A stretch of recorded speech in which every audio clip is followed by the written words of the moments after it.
PilatesCorner.com. Thank you for joining me today. I'm going to share with you a Pilates mat exercise called swimming, and I think this is a really important one. So swimming starts to work the whole back side of the body. It's going to work the entire back, along the spine, the shoulder blades, the low back. It comes down into the glutes, it comes down into the hamstrings. It's really just going to work the entire posterior part of your body, which oftentimes goes underworked. So many of us spend a lot of time sitting. We're sitting behind our steering wheels in the car, we're sitting behind our computers at desk, we're sitting on the couch watching TV. We just do a lot of rounding and a lot of sitting, and our backs don't get worked enough. And even in Pilates, if you're not careful, you can create an imbalance where you're so focused on working the abdominals, and doing more crunch type exercises that we start to neglect the back, and then we can build an imbalance, which is never good. Imbalances always lead to pain, to injury. They're no good. And the whole purpose of Pilates is to balance out the body. So I think that this is a really important exercise to do. I like to have people do some type of back strengthening and or extension every single day, and this is a great one to start with. So I'm going to show you kind of a preparatory exercise leading into swimming, and then I'll show you the full swimming exercise. So we come down onto the belly, and this exercise is easier if the legs are spread apart a little bit.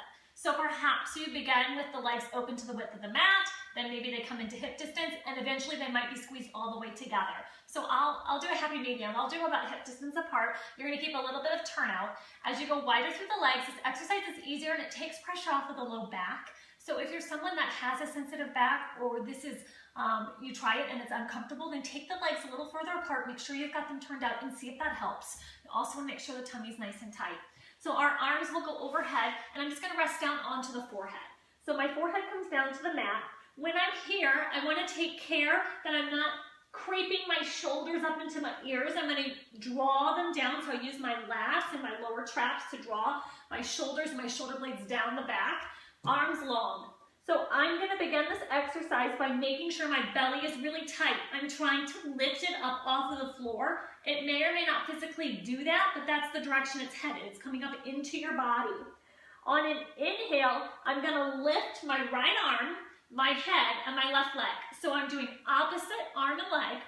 I don't care how high this is. I don't care how high this is. I want to make sure that I am lifting from my scapula, from my shoulder blade, and I want to make sure I'm lifting from my tush and the back of my thigh. Okay, so I really don't care how high my hand and my foot are. They're kind of going along for a free ride. I want the core to be working. So I inhale and float up. I do not want to look up and crank my head and hurt my neck. I'm just going to have a natural gaze forward, and then on an exhale, everything rests back down. And then I repeat. I switch. I inhale up, and I exhale down.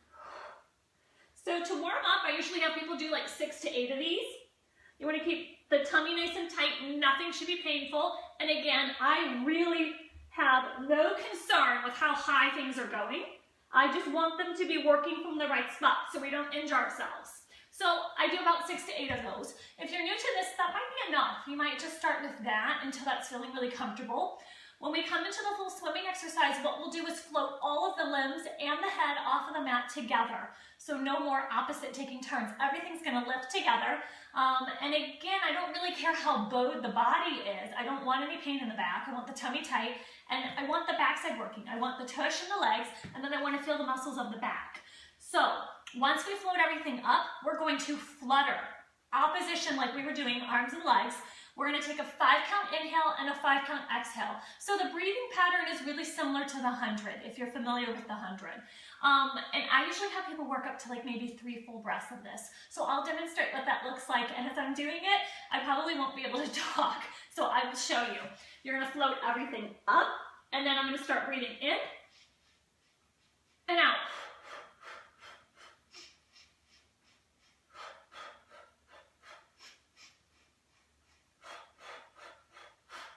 And relax down.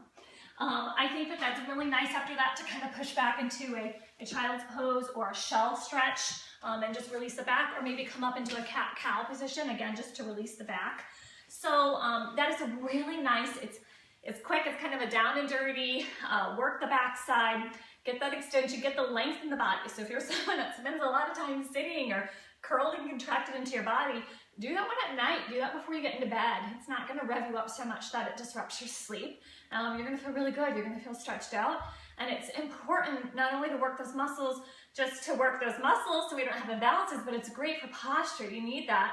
You need to be able to open up, get the chest open, and let those back muscles hold you in a proper position. You're going to feel so much better.